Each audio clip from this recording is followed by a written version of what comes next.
Assalamualaikum warahmatullahi wabarakatuh. Sebelumnya saya ingin mengucapkan terima kasih yang sebesar-besarnya kepada Ibu Apoteker Mira Febriana, Magister of Science, sebagai dosen pengampu mata kuliah Farmakologi 1 pada hari ini yang telah memberikan kami kesempatan untuk mempresentasikan hasil dari diskusi kami dari materi yang Ibu berikan.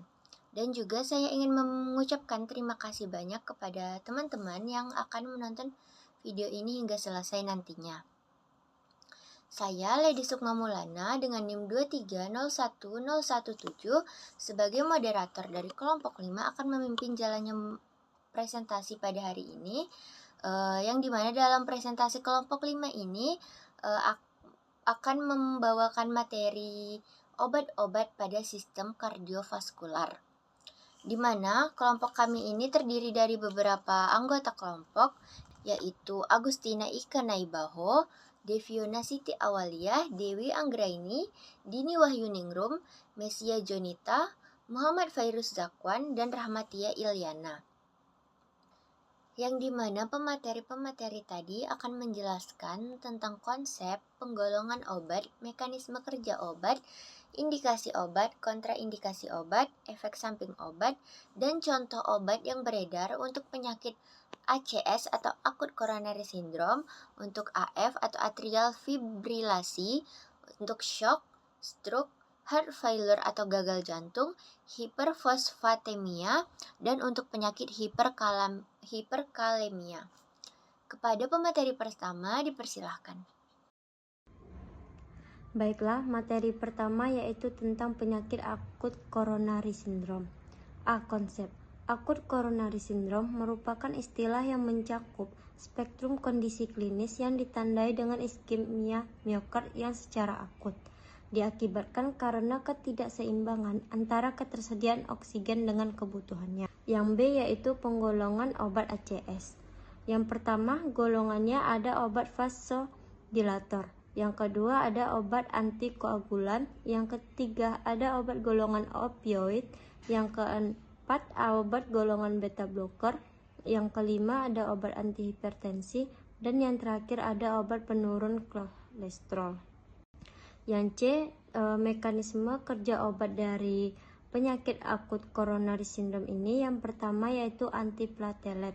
Ini untuk menghambat aktivitas trombosit sehingga mencegah pembentukan bekuan darah di arteri koroner yang sempit. Yang kedua ada antikoagulan. Ini mengurangi kemampuan darah untuk membeku, mencegah terbentuknya trombus di pembuluhan darah yang rusak. Yang ketiga ada nitrat. Nitrat ini mekanisme kerja obatnya melebarkan pembuluh darah dan mengurangi preload serta afterload sehingga mengurangi beban kerja jantung dan kebutuhan oksigen. Yang terakhir ada beta blocker, maksudnya yang keempat ada beta blocker mengurangi kerja jantung dengan memperlambat denyut dan kekuatan kontraksi jantung sehingga menurunkan kebutuhan oksigen jantung.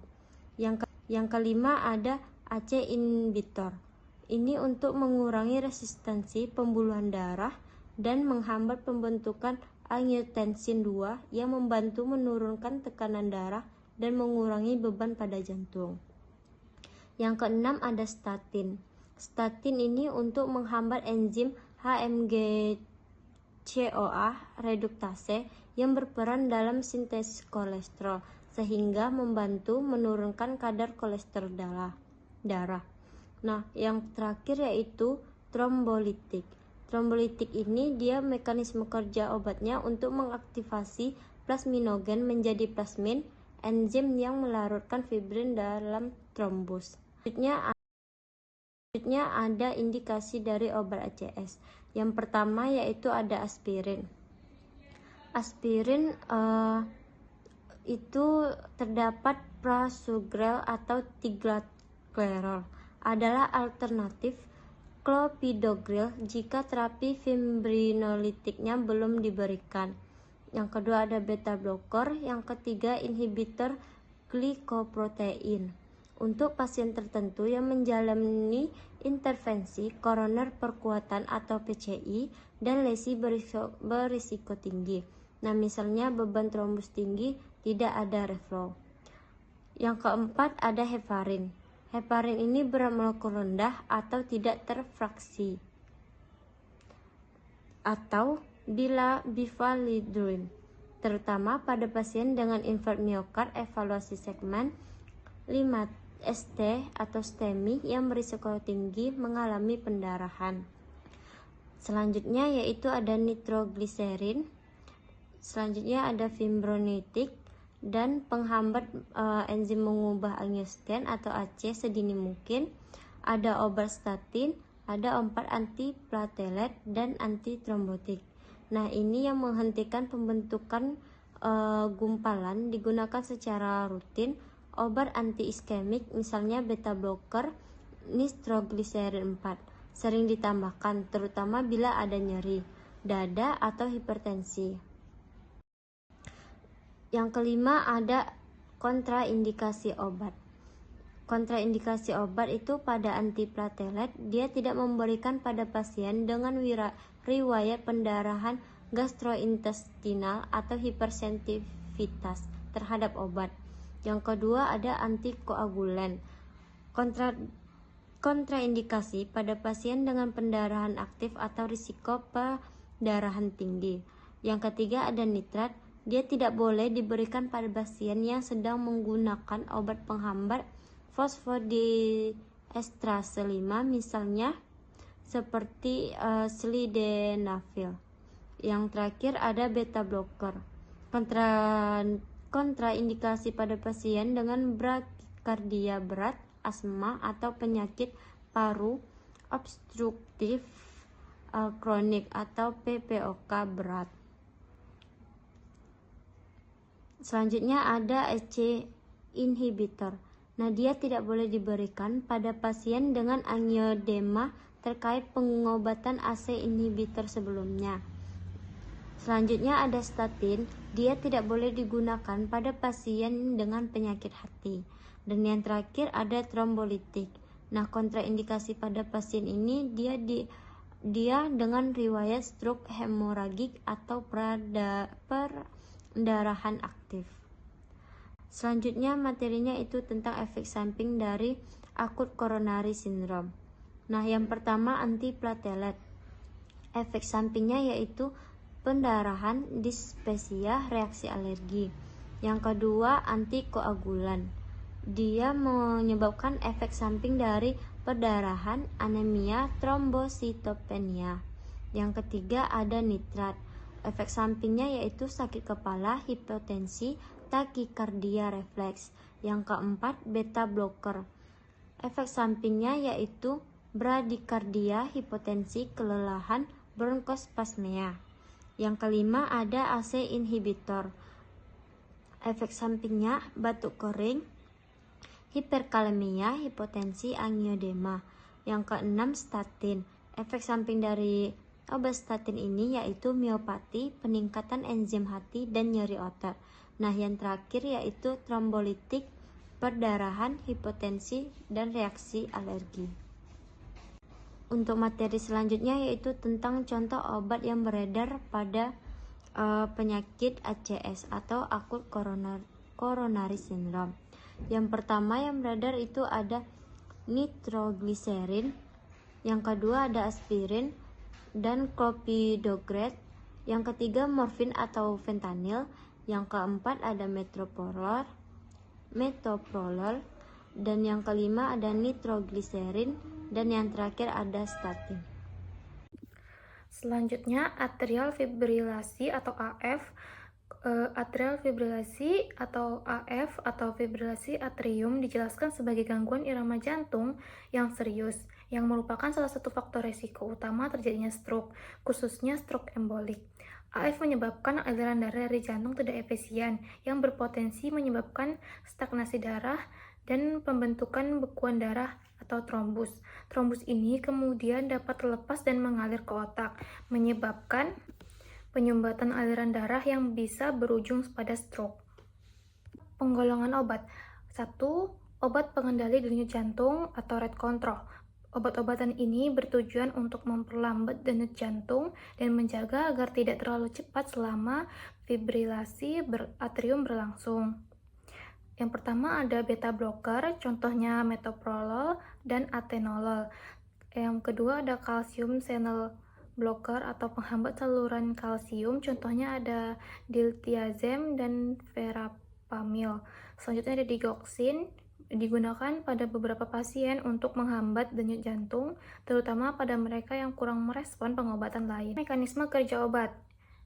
Yang pertama ada antikoagulan seperti warfarin dan DOACS atau NaOACS. Antikoagulan bekerja dengan menghambat jalur pembekuan darah. Ini mencegah pembentukan trombus di dalam jantung yang bisa menyebabkan emboli dan beresiko tinggi menyebabkan stroke jika trombus terus mencapai otak. Yang pertama ada warfarin, adalah antagonis vitamin K yang mengurangi pembentukan faktor pembekuan darah yang tergantung pada vitamin K. Yang kedua ada DOACS atau direct oral anticoagulants seperti dabigatran, rivaroxaban, apisaban, dan edosaban. Bekerja dengan menghambat langsung faktor spesifik dalam jalur koagulasi, misalnya faktor XA atau trombin, sehingga mencegah pembentukan bekuan secara lebih selektif dengan efek samping yang lebih sedikit dibandingkan warfarin.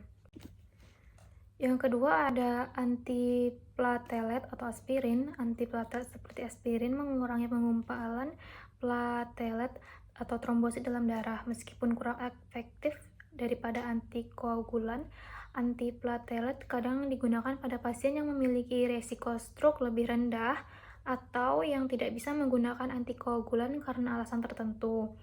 Penggunaan skor resiko seperti CHA2DS2 strip VASC untuk menilai risiko stroke pada pasien dengan HF juga disebutkan dalam jurnal ini. Berdasarkan skor ini, pasien dengan risiko tinggi disarankan menggunakan antikoagulan, sementara mereka dengan risiko lebih rendah bisa diobati dengan antiplatelet atau tidak memerlukan terapi antitrombotik sama sekali.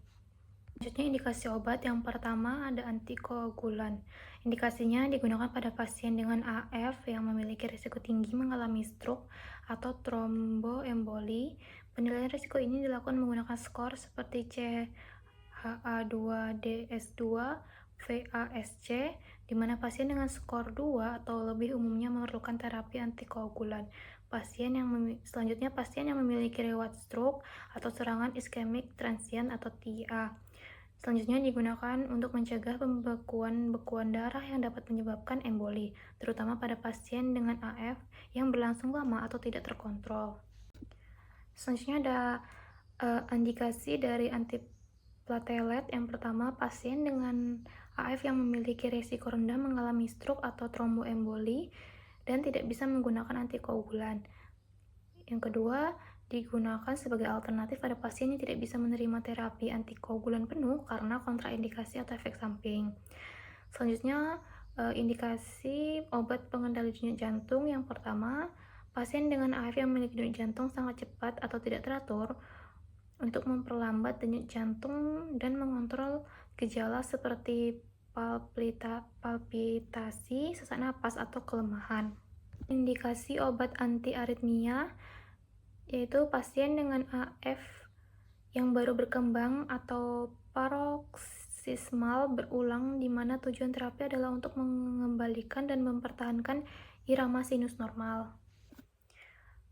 Selanjutnya ada kontraindikasi dari obat antikoagulan. Yang pertama, riwayat pendarahan. Pasien dengan riwayat pendarahan aktif seperti pendarahan gastrointestinal dan hemonergik tidak boleh menggunakan antikoagulan karena risiko pendarahan lebih lanjut. Yang kedua, gangguan koagulasi. Pasien dengan kondisi seperti hemofilia atau trombositopenia berat. Yang ketiga ada hipertensi tidak terkontrol. Pasien dengan tekanan darah sangat tinggi yang tidak terkontrol berisiko tinggi mengalami pendarahan. Selanjutnya ada gangguan hati. Pasien dengan penyakit hati yang parah dapat mempengaruhi metabolisme antikoagulan, terutama warfarin. Selanjutnya kontraindikasi dari antiplatelet atau aspirin. Yang pertama, riwayat pendarahan gastrointestinal. Aspirin dapat meningkatkan resiko ulkus atau pendarahan pada pasien dengan riwayat penyakit ulkus peptikum. Yang kedua, alergi atau hipersensitivitas terhadap aspirin atau NSAID. Beberapa pasien bisa mengalami reaksi alergi yang parah terhadap aspirin. Selanjutnya, asma yang dipicu oleh NSAID. Pasien dengan asma yang dipicu oleh aspirin atau obat antiinflamasi non-steroid lainnya tidak boleh menggunakan aspirin. Kontraindikasi pada obat pengendali denyut jantung. Yang pertama ada brakikadi. Pasien dengan denyut jantung lambat atau brakikadi tidak boleh diberikan obat yang dapat menurunkan denyut jantung lebih lanjut, seperti beta blocker atau kalsium channel blocker. Yang kedua ada blok jantung. Pada pasien dengan blok atrioventrikular atau AV tingkat 2 atau 3, penggunaan obat-obatan ini dapat memperparah gangguan konduksi. Selanjutnya ada gagal jantung akut dekompensasi. Penggunaan obat beta blocker harus dihindari pada fase akut gagal jantung dekompensasi. Selanjutnya ada asma atau penyakit paru obstruktif kronis, COPD. Beta blocker non-selektif bisa memperparah bronkospasme pada pasien dengan asma atau COPD. Kontraindikasi pada obat antiaritmia. Yang pertama ada disfungsi sistolik ventricle. Obat-obatan seperti flecainide dan profenon tidak boleh digunakan pada pasien dengan disfungsi ventrikel kiri berat karena dapat memperburuk gagal jantung. Yang kedua, blok jantung. Seperti pengontrol denyut, obat antiaritmia bisa memperburuk blok jantung. Penyakit paru.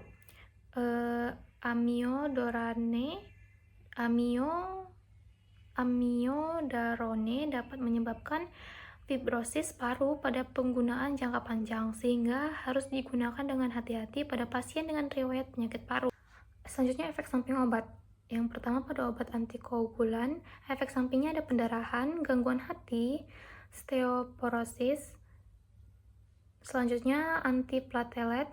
Efek samping utamanya ada pendarahan gastrointestinal, reaksi alergi, asma yang dipicu oleh aspirin. Selanjutnya obat pengendali denyut jantung. Efek sampingnya ada brakikadi atau penurunan denyut jantung yang berlebihan, ada hipotensi, tekanan darah rendah, ada kelelahan dan pusing, serta depresi atau perubahan suasana hati. Selanjutnya contoh obat yang beredar. Yang pertama ada antikoagulan. Contoh obat yang beredar ada warfarin, contohnya coumadin, rivaroxaban, ada Xarelto, endosaban ada Lisiana, kemudian ada antiplatelet, ada aspirin, contohnya Bayer atau Buferin, ada clopidogrel, contohnya Plavix. Selanjutnya ada obat pengendali denyut jantung, contoh obatnya metoprolol atau Loperamide, ada dan Toprol XL, ada atenolol, contohnya Tenormin, ada bisoprolol, contohnya Zebeta. Selanjutnya yaitu shock. Shock paling tepat digambarkan sebagai bentuk kegagalan sirkulasi akut yang parah dan mengancam jiwa yang ditandai dengan perfusi jaringan yang tidak memadai sehingga mengakibatkan hipoksia sistemik dan disfungsi seluler. Penggolongan obatnya. Pada pasien yang mengalami shock, terapi obat akan diberikan terutama untuk meningkatkan fungsi dan keluaran jantung, meningkatkan aktivitas miokardium secara keseluruhan untuk meningkatkan perfusi organ. Dobutamin dan dopamin adalah stimulan jantung inotropik yang digunakan untuk meningkatkan kemampuan jantung berkontraksi dan kekuatan kontraksi. Obat vasokonstriktor seperti metharamino, epinefrin, dan norepinefrin ditunjukkan untuk mengalihkan darah ke organ-organ utama, mendukung kompensasi yang mungkin sudah mulai gagal, Selanjutnya, mekanisme kerja obat. Dobutamin secara langsung menstimulasi reseptor beta-1 jantung untuk meningkatkan kontraktilitas miokardium dan volume sekuncup sehingga menghasilkan peningkatan curah jantung. Obat vasokonstriktor adalah obat yang merangsang reseptor alfa adrenergik dan beta adrenergik yang menyebabkan penyempitan pembuluh darah. Obat ini sering digunakan untuk meningkatkan tekanan darah dan mengurangi aliran darah ke area tubuh tertentu. Selanjutnya ada kontraindikasi. Yang pertama, kontraindikasi dari obat dobutamin dikontraindikasikan pada orang-orang dengan kondisi memiliki riwayat alergi atau hipersensitivitas terhadap dobutamin, serangan jantung, infark miokard, nyeri dada tidak stabil atau unstable angina. Yang kedua, kontraindikasi dari obat dopamin tidak boleh digunakan pada pasien dengan pheochromocytoma, pada pasien dengan tachyarrhythmia yang tidak terkoreksi, atau fibrilasi ventrikel. Yang ketiga, pada obat golongan vasokonstriktor dikontraindikasikan pada pasien dengan aritmia berat. Selanjutnya, indikasi obat. Indikasi dari dobutamin yaitu menurunkan kontraktilitas jantung seperti gagal jantung. Indikasi dari dopamin untuk gagal jantung dan shock kardiogenik.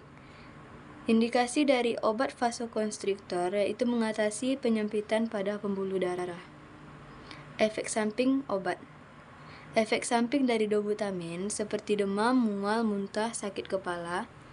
Efek samping dari dopamin seperti sakit kepala, mual, muntah, cemas.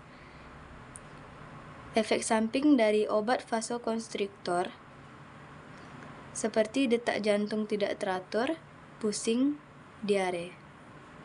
Contoh obat yang beredar. Yang pertama, dobutamin. Obat dengan kandungan dobutamin. Contoh mereknya yaitu Inotrop. Obat dengan kandungan dopamin. Contoh mereknya yaitu Cetadop. Dan yang ketiga, obat vasokonstriktor seperti norepinephrine. Mereknya Epivast. Baik, selanjutnya yaitu stroke. Stroke merupakan suatu kondisi atau keadaan di mana terjadinya gangguan aliran darah menuju bagian otak karena adanya suatu sumbatan atau pembuluh darah pecah yang berada di otak. WHO mendefinisikan stroke sebagai suatu penyakit yang menimbulkan gejala-gejala defisit fungsi susunan saraf yang hanya diakibatkan oleh pembuluh darah otak yang terganggu. Selanjutnya, penggolongan obat stroke. Yang pertama yaitu ada obat antikoagulan. Nah, di sini fungsinya mencegah pembekuan darah dengan menghambat faktor pembekuan darah. Digunakan terutama untuk pencegahan dan pengobatan stroke iskemik yang disebabkan oleh pembekuan darah. Dan yang kedua yaitu ada obat agen antiplatelet. Nah, fungsinya ini mencegah trombosit berkumpul dan membentuk gumpalan darah. Digunakan untuk mencegah sekunder stroke iskemik dan TIA. Nah, yang ketiga ada trombolitik atau fibrinolitik, yaitu fungsinya menghancurkan gumpalan darah dengan melarutkan fibrin, komponen utama bakuan darah. Digunakan pada fase akut stroke iskemik. Selanjutnya, mekanisme kerja obat. Yang pertama tadi ada antikoagulan. Mekanisme kerja antikoagulan berfokus pada penghambatan proses pembekuan darah untuk mencegah pembentukan bekuan. Berikut adalah cara-cara kerjanya secara umum.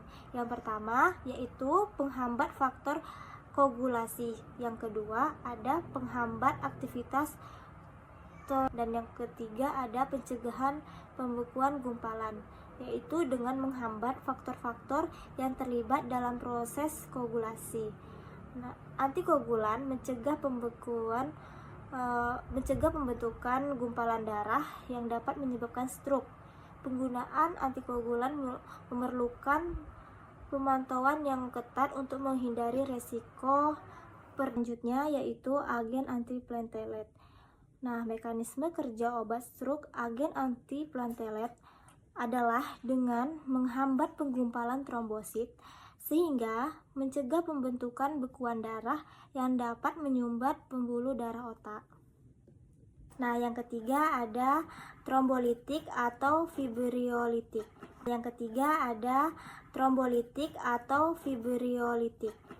Mekanisme kerja obat stroke trombolitik adalah dengan menghancurkan bekuan darah yang menyumbat aliran darah ke otak. Obat seperti alteplase bekerja dengan mengaktifkan plasminogen menjadi plasmin, enzim yang melarutkan fibrin atau komponen utama bekuan darah. Nah, ini membantu memulihkan aliran darah ke otak dan mengurangi kerusakan jaringan otak pada stroke iskemik akut. Nah, trombolitik harus diberikan segera setelah gejala stroke muncul. Idealnya dalam waktu 3-5 jam. Selanjutnya ada indikasi obat. Yang pertama, antikoagulan untuk mencegah dan mengobati stroke iskemik dengan menghambat pembentukan bekuan darah. Nah, yang kedua, tadi ada agen antiplatelet untuk mencegah pembekuan darah dengan menghambat agregasi platelet. Nah, yang ketiga ada obat trombolitik, yaitu untuk melarutkan bekuan darah yang menyebabkan stroke iskemik. Nah, di sini ada kontraindikasi obat stroke. Yang pertama ya tadi ada antikoagulan. Kontraindikasi antikoagulan merujuk pada kondisi di mana pengguna obat ini tidak disarankan karena resiko efek samping yang serius.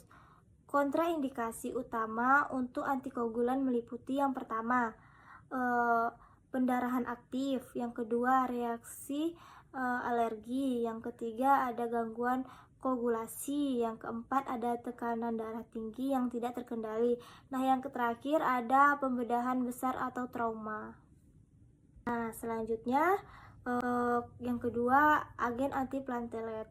Kontraindikasi penggunaan agen antiplatelet meliputi yang pertama pendarahan aktif, riwayat alergi, gangguan koagulasi, pembedahan yang direncanakan, dan yang terakhir kondisi medis serius. Nah, yang ketiga yaitu trombolitik. Nah, kontraindikasi penggunaan obat trombolitik meliputi yang pertama pendarahan aktif, yang kedua riwayat stroke, hemorogi, yang ketiga tekanan darah tinggi yang tidak terkontrol, yang keempat pembedahan besar yang baru selesai, yang kelima kehamilan.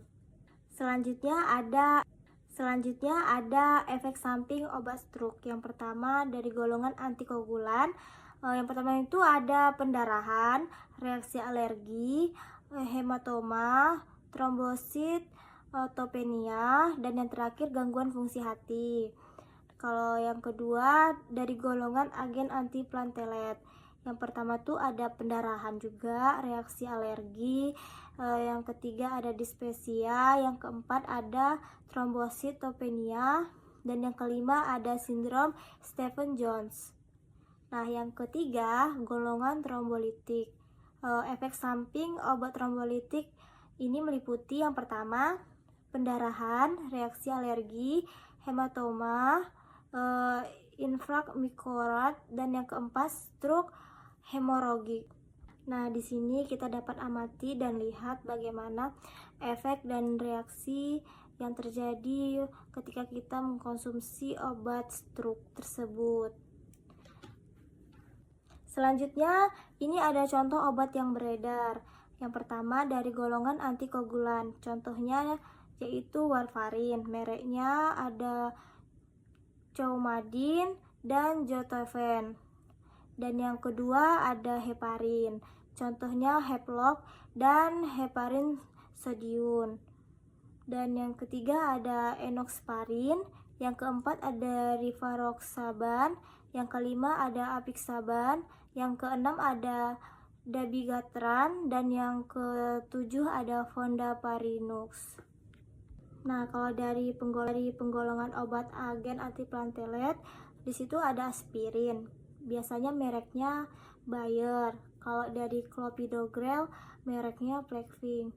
Dan juga kalau dari penggolongan trombolitik, biasanya ada Altepalse, mereknya Axtivase, biasanya merek dagangnya. Kalau yang kedua ada Ratepalse, biasanya merek dagangnya Retavase. Selanjutnya yaitu gagal jantung. Konsep dari gagal jantung. Gagal jantung adalah kondisi di mana jantung tidak mampu memompa darah dengan efektif, mengakibatkan penurunan aliran darah ke organ tubuh dan akumulasi cairan. Selanjutnya yaitu ada penggolongan obat dari gagal jantung. Yang pertama yaitu diuretik, yaitu untuk mengurangi retensi cairan. Contohnya yaitu obatnya furosemid dan bumetanid.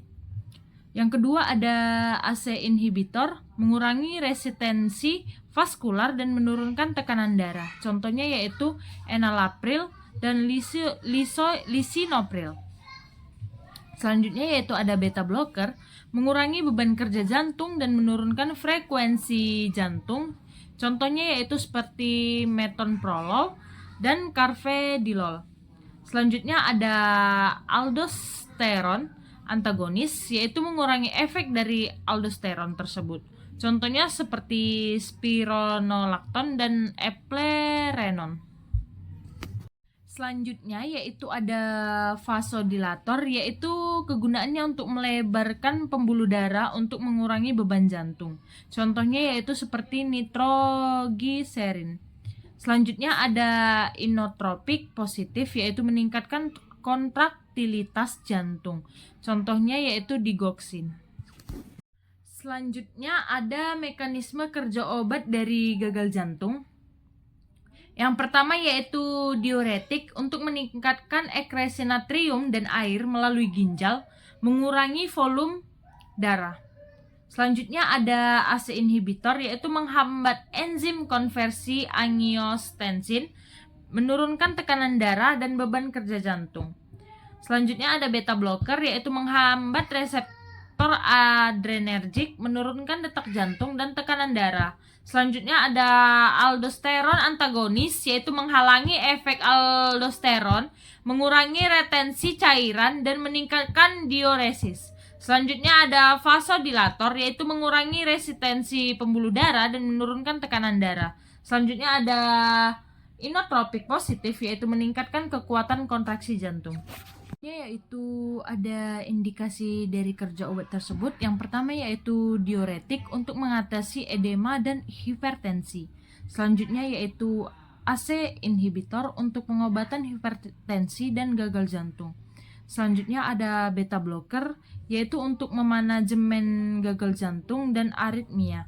Selanjutnya ada aldosteron antagonis, yaitu untuk pengobatan gagal jantung dan pengurangan mortalitas. Selanjutnya yaitu ada vasodilator untuk mengurangi gejala gagal jantung. Selanjutnya ada inotropik positif, yaitu untuk meningkatkan fungsi jantung pada gagal jantung berat. Selanjutnya yaitu ada setelah indikasi, yaitu kontraindikasi dari obat tersebut, yaitu pertama diuretik, ada dehidrasi dan gangguan elektrolit. Selanjutnya ada ACE inhibitor, ada stenosis arteri renal dan angioedema. Selanjutnya ada beta blocker, yaitu asma berat dan bradikardia. Selanjutnya ada aldosteron antagonis, yaitu hiperkalemia dan infisiensi ginjal. Selanjutnya ada vasodilator, yaitu hipotensi berat. Yang terakhir ada inopositif, yaitu aritma berat, penyakit jantung iskemik. Setelah kontraindikasi, Selanjutnya kita masuk ke efek samping dari obat tersebut. Yang pertama yaitu diuretik, yaitu dehidrasi dan hipokalemia. Selanjutnya ada ACE inhibitor. Efek sampingnya seperti batuk kering dan hiperkalemia. Beta blocker, kelelahan dan bradikardia. Aldosteron antagonis, hiperkalemia dan gangguan gastrointestinal. Selanjutnya ada vasodilator, yaitu sakit kepala dan hipotensi. Selanjutnya ada inotropik positif, yaitu aritma dan naus. Selanjutnya kita masuk tentang contoh obat yang beredar, yaitu obat gagal jantung. Yang pertama yaitu ada furosemid, yaitu diuretik untuk mengurangi retensi cairan dan edema dengan meningkatkan ekresi urin. Selanjutnya ada enalapril atau ACE inhibitor tadi, untuk menurunkan tekanan darah dan beban kerja jantung, memperbaiki aliran darah. Selanjutnya ada metoprolol atau beta blocker, mengurangi denyut jantung dan tekanan darah, melindungi jantung dari efek simpatis berlebih. Selanjutnya ada spironolakton atau aldosteron antagonis, yaitu mengurangi retensi natrium dan cairan serta mengurangi fibrosis jantung. Selanjutnya ada nitrogliserin atau vasodilator, yaitu untuk melebar pembuluh darah, mengurangi beban kerja jantung, gejala angina. Selanjutnya ada digoxin atau inotropik positif, meningkatkan kontraksi jantung dan memperlambat denyut jantung, terutama pada fibrilasi atrium. Selanjutnya ada valsartan, yaitu menurunkan tekanan darah dan memperbaiki fungsi jantung.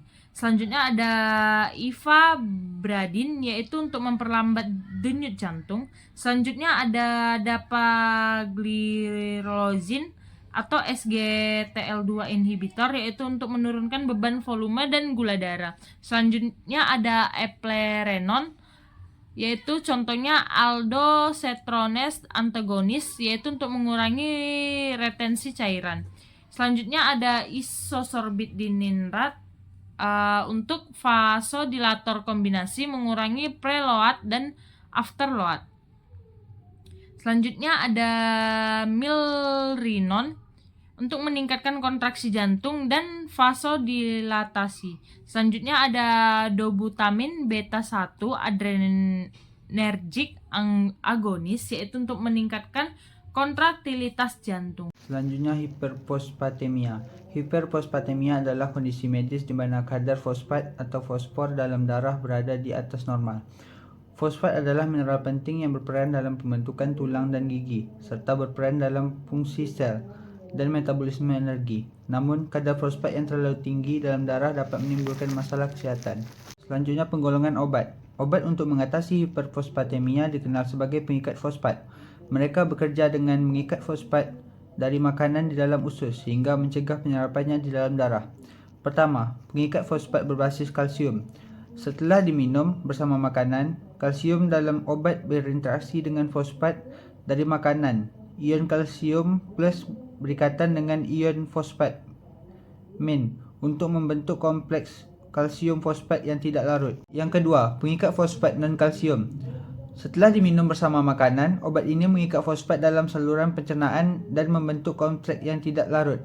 Obat non-kalsium ini biasanya terbuat dari bahan resin atau polimer yang mampu mengikat fosfat dengan kuat. Yang ketiga, pengikat fosfat berbasis logam. Setelah diminum bersama makanan, obat berbasis logam melepaskan ion logam yang kemudian berikatan dengan fosfat di saluran pencernaan. Ion logam bermuatan positif ini menarik dan mengikat fosfat bermuatan negatif, membentuk kompleks tidak larut. Selanjutnya, mekanisme obat pengikat fosfat. Pengikat fosfat berbasis kalsium. Yang pertama, kalsium karbonat. Setelah diminum, kalsium karbonat melepaskan ion kalsium yang kemudian bereaksi dengan fosfat dari makanan yang dikonsumsi. Reaksi ini menghasilkan kalsium fosfat yang tidak larut sehingga mencegah penyerapan fosfat ke dalam darah. Yang kedua, kalsium asetat. Setelah dikonsumsi, kalsium asetat melepaskan ion kalsium yang kemudian bereaksi dengan fosfat anorganik dari makanan yang dicerna. Proses ini membentuk senyawa kalsium fosfat yang tidak larut dan tidak dapat diserap oleh darah. Selanjutnya, pengikat fosfat non-kalsium. Yang pertama, sevelamer hidroklorida. Sevelamer sebagai polimer tidak larut membentuk kompleks dengan fosfat di saluran cerna, sehingga fosfat tidak bisa diserap ke dalam tubuh. Fosfat yang terikat dengan sevelamer akan dikeluarkan melalui fases. 2. Lantanum karbonat. Lantanum karbonat melepaskan ion lantanum yang kemudian berikatan dengan fosfat anorganik, membentuk senyawa lantanum fosfat yang tidak larut. Yang terakhir, pengikat fosfat berbasis logam.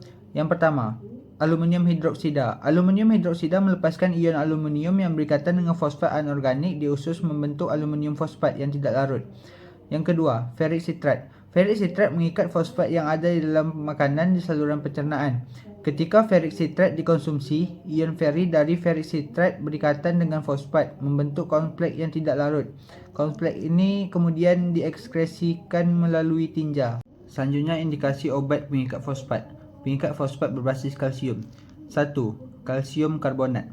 Untuk membantu menurunkan kadar fosfat dengan cara mengikat fosfat dalam makanan di saluran pencernaan, sehingga mengurangi penyerapannya ke dalam darah. Yang kedua, kalsium asetat.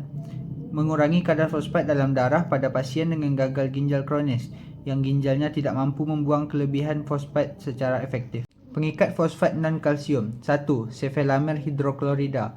Mengontrol kadar fosfat dalam darah pada pasien dengan gagal ginjal kronis, terutama yang menjalani dialisis hemodialisis atau dialisis peritoneal.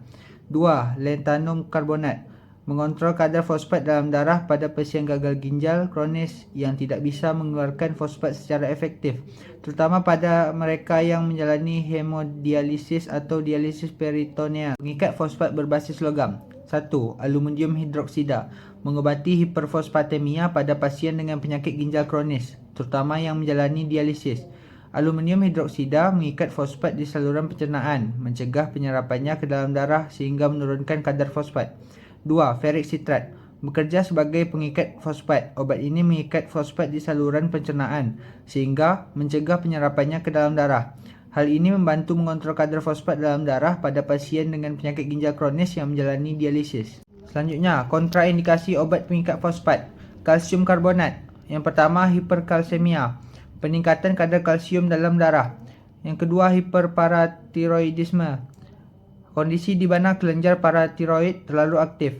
Yang ketiga, penyakit ginjal berat. Risiko akumulasi kalsium dan hiperkalsemia. Sevelamer. Yang pertama, obstruksi saluran pencernaan. Sevelamer tidak boleh digunakan pada pasien dengan obstruksi usus karena dapat memperburuk kondisi. Kedua, penyakit usus inflamasi. Kondisi seperti colitis ulcerosa. Selanjutnya, lantanum karbonat. Pertama, hiperfosfatemia. Kadar fosfat dalam darah yang terlalu rendah. 2. Penyakit ginjal berat. Meskipun digunakan untuk mengontrol hiperfosfatemia, harus hati-hati pada pasien dengan gangguan fungsi ginjal yang sangat parah. Selanjutnya, aluminium hidroksida. Pertama, hiperfosfatemia. Penggunaan tidak dianjurkan jika kadar fosfat dalam darah sudah rendah. Yang kedua, penyakit ginjal berat. Risiko akumulasi aluminium dan keracunan aluminium pada pasien dengan gangguan ginjal. Ketiga, penyakit saraf. Karena potensi efek samping terkait penumpukan aluminium. Efek samping obat pengikat fosfat. Yang pertama, pengikat fosfat berbasis kalsium. Efek sampingnya hiperkalsemia, konstipasi, mual. Yang kedua, sevelamer. Efek sampingnya mual, muntah, diare, gangguan pencernaan dan bisa menyebabkan asidosis metabolik. Yang ketiga, lantanum karbonat. Bisa menyebabkan efek samping nyeri perut, mual, muntah, dan diare. Yang terakhir, aluminium hidroksida. Memiliki efek samping resiko toksisitas aluminium yang dapat menyebabkan osteomalacia atau encephalopati. Yang terakhir, contoh obat yang beredar. Sevelamer hidroklorida, Renagel, kalsium asetat, Poslo, lantanum karbonat, fosrenol, ferric citrat, Aurisia. Selanjutnya ada hiperkalemia. Hiperkalemia ialah kondisi medis di mana kadar kalium dalam darah yang terlalu tinggi. Kalium berperan penting dalam banyak fungsi tubuh, termasuk transmisi saraf dan kontraksi otot. Ketika kadar kalium terlalu tinggi, jantung dapat berdebar-debar tidak teratur atau bahkan berhenti. Penggolongan obatnya, obat-obatan yang digunakan untuk mengatasi hiperkalemia umumnya bekerja dengan cara yang pertama, mengurangi penyerapan kalium di usus. Contohnya, resin penukar ion seperti sodium poliestren sulfat. Yang kedua, meningkatkan sekresi kalium melalui urin. Contohnya, diuretik loop seperti furosemid. Selanjutnya, memindahkan kalium dari darah ke dalam sel. Contohnya, insulin dan glukosa. Yang terakhir, melindungi jantung dari efek toksik kalium. Contohnya, kalsium glukonat. Mekanisme kerja obat. Yang pertama, resin penukar ion. Mekanisme kerjanya mengikat kalium di saluran pencernaan sehingga tidak dapat diserap tubuh. Selanjutnya, ada diuretik loop. Cara kerjanya meningkatkan produksi urin sehingga kalium ikut terbuang. Yang ketiga ada insulin dan glukosa. Cara kerjanya membantu memindahkan kalium dari darah ke dalam sel. Yang terakhir ada kalsium glukonat. Cara kerjanya menstabilkan membran sel jantung dan otot, melindungi dari efek toksik kalium. Indikasi obat. Obat-obat ini diberikan pada pasien dengan hiperkalemia, terutama jika disertai dengan gejala seperti kelemahan otot, gangguan irama jantung, atau gagal ginjal. Kontraindikasi obatnya, resin penukar ion. Obat ini tidak boleh diberikan kepada pasien dengan obstruksi usus. Yang kedua, diuretik loop. Hati-hati pada pasien dengan hipokalemia atau kadar kalium rendah, hipovolemia atau kekurangan volume darah, atau gagal ginjal akut. Yang ketiga, insulin. Kontraindikasi pada pasien dengan hipoglikemia atau kadar gula darah rendah. Yang terakhir ada kalsium glukonat. Hati-hati pada pasien dengan hiperkalsemia atau kadar kalsium tinggi. Efek samping obat. Resin penukar ion efek sampingnya konstipasi, mual, dan muntah. Diuretik loop efek sampingnya hipotensi atau tekanan darah rendah. Hipokalemia, hipomagnesemia. Insulin efek sampingnya hipoglikemia. Kalsium glukonat efek sampingnya sembelit, mual, dan ruam kulit. Contoh obat yang beredar, resin penukar ion, kyesalet, diuretik loop, contoh obatnya furosemid, bumetanid. Insulin, contoh obatnya insulin reguler dan insulin NPH. Kalsium glukonat, contoh obatnya kalsium glukonat infus. Baiklah, dengan berakhirnya materi dari pemateri terakhir tadi, maka berakhir pula presentasi pada hari ini.